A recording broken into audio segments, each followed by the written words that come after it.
गांव की कच्ची पगडंडियों पर चलते हुए मोहन को आज कुछ अजीब सा महसूस हो रहा था। हवा में एक अजीब सी हलचल थी, जैसे कुछ होने वाला हो। गांव के सबसे बड़े पीपल के पेड़ के नीचे बैठा मोहन अपनी परेशानियों में खोया हुआ था।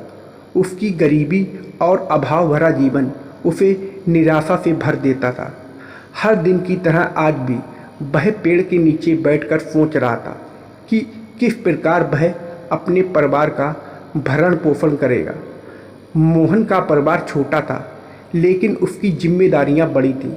उसकी पत्नी, 2 बच्चे और बूढ़ी माँ सभी उसकी ओर देख रहे थे। खेती से गुजारा होना मुश्किल था और काम भी मिलना कठिन हो गया था।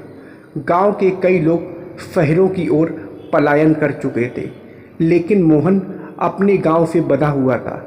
उसे गांव की मिट्टी, वहाँ के लोग और खासकर वह पुराना पीपल का पेड़ बहुत प्रिय था। पीपल का पेड़ गांव की शान था। लोग कहते थे कि यह पेड़ सदियों पुराना है और इसमें कोई दिव्य शक्ति है। गांव के बुजुर्गों ने कई कहानियां सुनाई थी, जिसमें इस पेड़ को चमत्कारी बताया गया था। कोई कहता था कि यह पेड़ इच्छाओं को पूरा करता है, तो कोई कहता था कि यह लोगों की परेशानियों का हल निकालता है। मोहन ने इन बातों को कभी गंभीरता से नहीं लिया था, लेकिन आज उसकी स्थिति ऐसी थी कि उसे हर छोटी सी आशा भी एक चमत्कार लग रही थी। जैसे ही मोहन ने अपनी आंखें बंद की, उसे लगा कि कोई उसके पास आकर खड़ा हो गया है। वह धीरे धीरे आंखें खोलता है तो देखता है कि एक बूढ़ा साधु उसके सामने खड़ा है। साधु के कपड़े पुराने और साधारण थे, लेकिन उनकी आंखों में एक अद्भुत चमक थी। उन्होंने मोहन को देखकर मुस्कुराते हुए कहा, बेटा, मैं बहुत दिनों से तुझे देख रहा हूँ। तू अपनी परेशानियों से जूझ रहा है, लेकिन एक बात जान ले, यहाँ से कुछ प्राप्त कर सकता है। मोहन ने आश्चर्यचकित होकर पूछा, मुझे यहाँ से क्या प्राप्त हो सकता है बाबा? मैं तो बस अपनी जीवन की परेशानियों से निजात पाना चाहता हूँ। साधु ने गंभीर होकर कहा, यह पीपल का पेड़ एक अनोखा वरदान देता है। जो इसकी सच्चे मन से पूजा करता है, उसकी एक इच्छा अवश्य पूरी होती है। लेकिन ध्यान रखना, जो वरदान मिलेगा वह हमेशा वैसा नहीं होगा जैसा तुम सोचते हो। मोहन को इस पर विश्वास नहीं हो रहा था, लेकिन उसके पास कोई और चारा भी नहीं था। उसकी ज़िंदगी पहले ही इतनी कठिन हो चुकी थी कि उसे लगा कि अगर कोई छोटी सी भी उम्मीद हो तो उसे आजमाना चाहिए।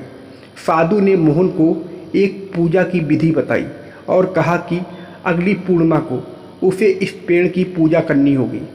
मोहन ने साधु के निर्देशों का पालन करने का निश्चय किया और साधु वहाँ से गायब हो गया, जैसे वह कभी वहाँ था ही नहीं। अगले कुछ दिनों तक मोहन अपने रोज़मर्रा के कामों में लगा रहा, लेकिन उसके मन में साधु की बात घूमती रही। उसने पूजा की तैयारी की और जैसे जैसे पूर्णिमा का दिन पास आता गया, उसका मन बेचैन होता गया। पूर्णिमा की रात मोहन ने विधि अनुसार पूजा की और अपनी इच्छा प्रकट की, भगवान, मुझे इतना धन दो कि मेरे परिवार को कभी भूखा न रहना पड़े। वहाँ पर एक अजीब सा वातावरण बन गया। हवा तेज हो गई और मोहन को महसूस हुआ कि कुछ अदृश्य शक्ति उसकी प्रार्थना सुन रही है। पूजा समाप्त होने के बाद मोहन ने धन्यवाद दिया और घर चला गया। अगले कुछ दिनों तक कुछ खास नहीं हुआ, लेकिन मोहन को दिल की गहराई में यह विश्वास था कि कुछ बदलने वाला है। कुछ दिनों बाद गांव में एक व्यापारी आया। वह दूर दराज के गांव में जाकर खेती के नए उपकरण बेचता था। मोहन ने उसके साथ कुछ बातचीत की और व्यापारी ने मोहन को कुछ खेती के नए तरीकों के बारे में बताया, जो अधिक फसल उगा सकते थे। मोहन ने सोचा कि यह उसके लिए एक अच्छा अवसर हो सकता है और उसने व्यापारी से कुछ उधार लिया। उस साल मोहन की फसल इतनी अच्छी हुई कि उसे उम्मीद से भी ज़्यादा लाभ हुआ। उसने अपना उधार चुकाया और अपने परिवार के लिए काफ़ी धन बचा लिया। धीरे धीरे मोहन की स्थिति में सुधार आने लगा। उसके पास अब अच्छी ज़मीन थी, खेती में नई तकनीकें आ गई थी और उसकी आमदनी लगातार बढ़ रही थी। गांव के लोग उसकी तरक्की देखकर हैरान थे।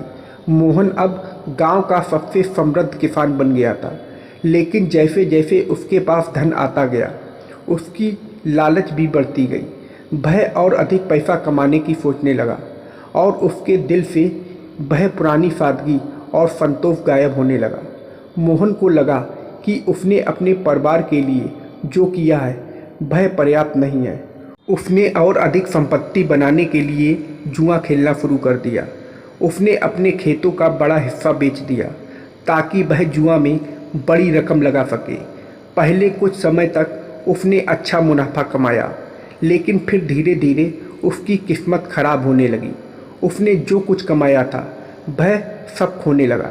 जुआ उसकी आदत बन चुकी थी और अब वह अपने परिवार की ज़रूरतों को भी नज़रअंदाज करने लगा था। मोहन का परिवार उससे दूर होने लगा। उसकी पत्नी और बच्चे अब उससे खुश नहीं थे। उसकी माँ बीमार हो गई, लेकिन मोहन उसके इलाज के लिए पैसे नहीं जुटा पाया। गांव के लोग भी अब उससे कतराने लगे थे। उसे समझ नहीं आ रहा था कि जो वरदान उसे मिला था वह अब उसके लिए अभिशाप क्यों बन गया है। अंततः मोहन ने महसूस किया कि उसका लोभ ही उसकी बर्बादी का कारण बन रहा है।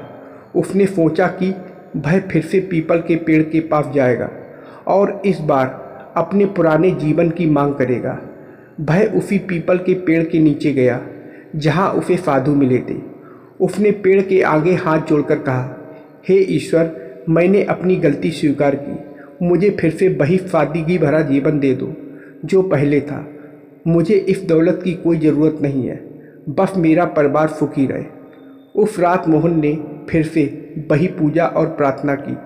उसने अपने दिल से सभी बुरी आदतों को छोड़ने का संकल्प लिया। कुछ दिनों बाद धीरे धीरे उसके जीवन में संतुलन वापस आ गया।